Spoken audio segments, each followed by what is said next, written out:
Welcome to yet another episode of the Speaking Tree.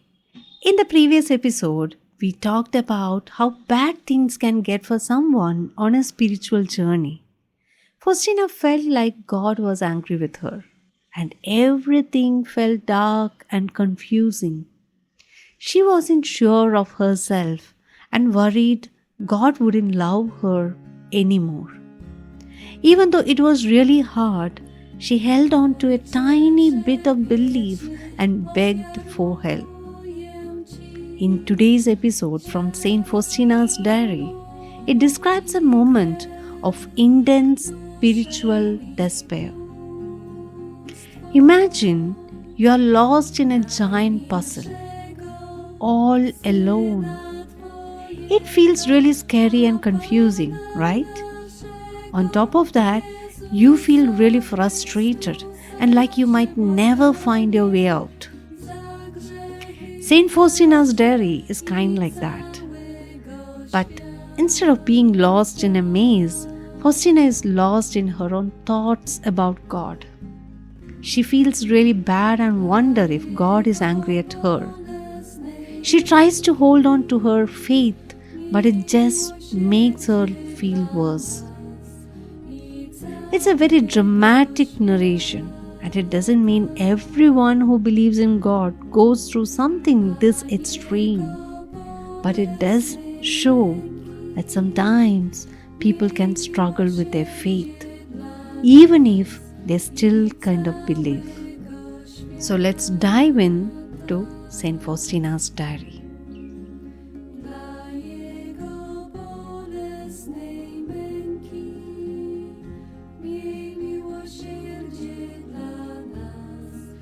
When the soul has been saturated through and through by this infernal fire, it is, as it were, cast headlong into great despair. My soul experienced this moment when I was all alone in my cell. When my soul began to sink into this despair, I felt that the end was near. But I seized my little crucifix and clutched it tightly in my hand. And now I felt my body separate itself from my soul. And though I wanted to go to my superiors, I no longer had the physical strength. I uttered my last words, "I trust in your mercy." And it seemed to me that I provoked God to an even greater anger. And now I was drowned in despair, and all that was left me was a moan of unadulterated pain, which from time to time tore itself from my soul. The soul is in agony, and it seemed to me that I would remain in this state because by my own strength I could not emerge from it. Every recollection of God opened up an unspeakable ocean of suffering. And yet, despite this, there is something within the soul which is drawn to Him. Through it seems to her for this only, that she suffers more. The memory of the love with which God formerly surrounded it is still another kind of suffering. His gaze pierces it, and everything within the soul is burned by this gaze. After some time, one of the sisters came into the cell and found me almost dead. She was frightened and went to find the directress of novices, who, in the name of holy obedience, ordered me to get up from the ground. My strength returned immediately, and I got up trembling. The directress recognized immediately the state of my soul and spoke to me about the inscrutable mercy of God, saying, "Do not be distressed about anything, sister. I command this of you in virtue of obedience." Then she said to me, "I see now, sister, that God is calling you to a high degree of holiness. The Lord wants to draw you very close to Himself, since He has allowed these things to happen to you so soon. Be faithful to God, sister, because this is a sign that He wants you to have a high place in heaven. However, I did not understand anything of these words. When I went into the chapel, I felt as though my soul had been set free from everything, as though I had just come forth from the hand of God. I perceived the inviolability of my soul. I felt that I was a tiny child. Suddenly, I saw the Lord interiorly, and He said to me, "Fear not, my daughter, I am with you." In that single moment, all the darkness and torments vanished. My senses were inundated with unspeakable joy. The faculties of my soul filled with light.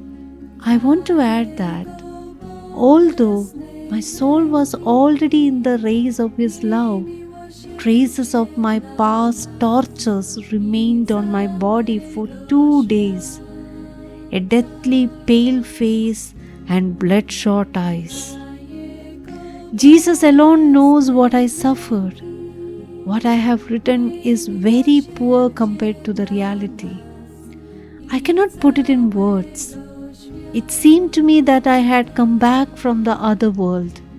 I feel an aversion for everything that is created. I snuggle to the heart of God like a baby to its mother's breast. I see everything differently now. I am conscious of what the Lord by one single word has done in my soul, and I live by it. I shudder at the recollection of this past torture. I would not have believed that one could suffer so if I had not gone through it myself. This is a completely spiritual suffering. However, in all these sufferings and struggles, I was not omitting Holy Communion. When it seemed to me that I should not communicate, I went before the Holy Communion to the directress and told her that I could not approach the sacrament because it seemed to me that I should not do so. But she would not permit me to omit Holy Communion. So I went. And I understand now that it was only obedience that saved me. The directress herself told me later that my trials had passed quickly, and this solely because you were obedient, sister. And it was through the power of obedience that you struggled through this so bravely. It is true that it was the Lord Himself who brought me out of this torment, but my fidelity to obedience did please Him. Though these are frightening things, the soul should not be too fearful, because God will never test us beyond what we are able to bear.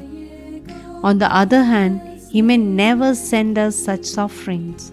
But I write this because if it pleases the Lord to let His soul pass through such suffering, it should not be afraid.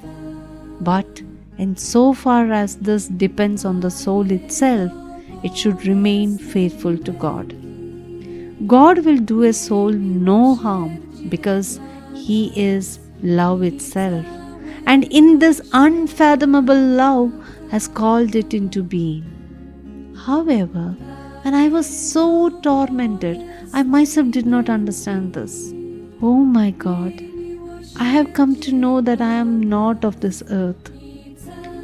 You, O Lord, have poured this profound awareness into my soul. My communion is more with heaven than with earth, though I in no way neglect my duties.